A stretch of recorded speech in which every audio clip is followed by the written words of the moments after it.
Hey everybody, it is late at night and I am Norman. Tonight we're going to be doing a full review of the second watch that I borrowed from a friend of mine. And what piece is it? His vintage gold Omega. This is a classy, gorgeous piece. So let's do a full review of it.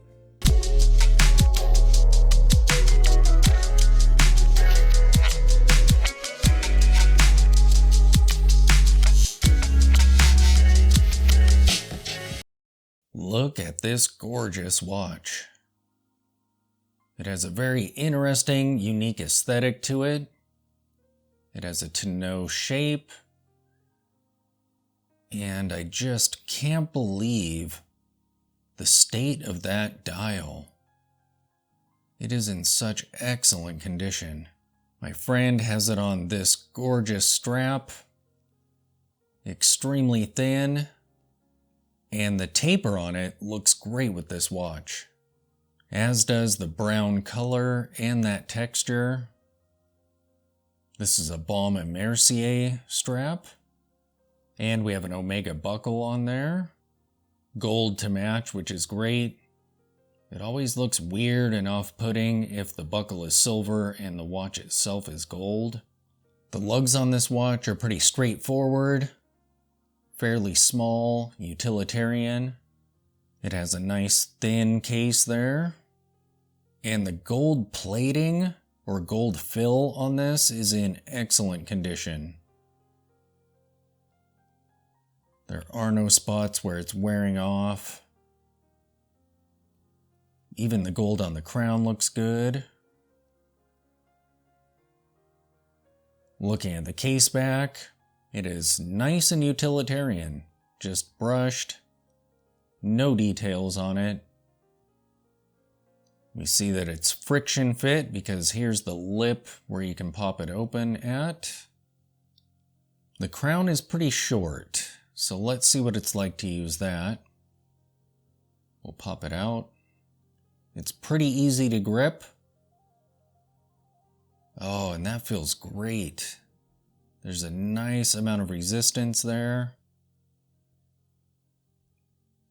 Very cool. Pop that back in. The crystal on this watch is flat, but it's kind of raised a little bit. You can see right there. And it too is in great shape. I haven't looked at it under a loupe or anything, but to the naked eye, I don't see any scratches that really stand out at all. I mean, this watch's condition is just phenomenal. And I put it on the time grapher, and the movement inside it is so healthy. I mean, it was just a few seconds off per day. The amplitude was around 300, just super healthy. It appears that this watch has been professionally serviced before the seller put it up as a listing. That's pretty great. This dial is just brilliant. It's got a brushed texture to it. It's a two-hander, and it has nice Bauhaus-y pencil hands with applied batten markers and minimal text on the dial. We have Omega branding at the top there, and Genève at the bottom. So classy. As for the specifications on this watch, the case size is 25.5 millimeters, and for a tonneau case like this, that is a great size. Tank style watches, tonneau watches, square watches, you really have to be careful of their case size. It's kind of deceptive. You'll see a number that looks like a great size, but because of the shape, it can be gigantic, even though it's 35 millimeters, 32 millimeters. So this is a great size for this particular shape. It is 11 millimeters in height. The lug to lug is 42 millimeters. The lug width is 18 millimeters. Being vintage, this crystal is acrylic, and the movement inside it is a manual wound movement. I'm not sure exactly what caliber it is though. I haven't yet tracked down the reference number for this. I may do that before I have to return it to him, so I can let you guys know that and what potentially is inside it. Alright, so let me take off the Juvenia watch. Man, I love this watch. It is so Bauhaus, so minimal. Oh, it looks so good. This watch was a gift to the channel, and I'm still super grateful for this. Still amazed that someone would send this in. Thank you so much. You know who you are. Man, if I could find one of these with a black dial, white hands, and white indices, that would be the perfect Bauhaus watch. Kind of like a smaller version of the Zeno Bauhaus winder, but not quite as small as their ladies variant. Yeah, so cool. So cool. Let me take this off and we'll see what the vintage Omega looks like when you're wearing it.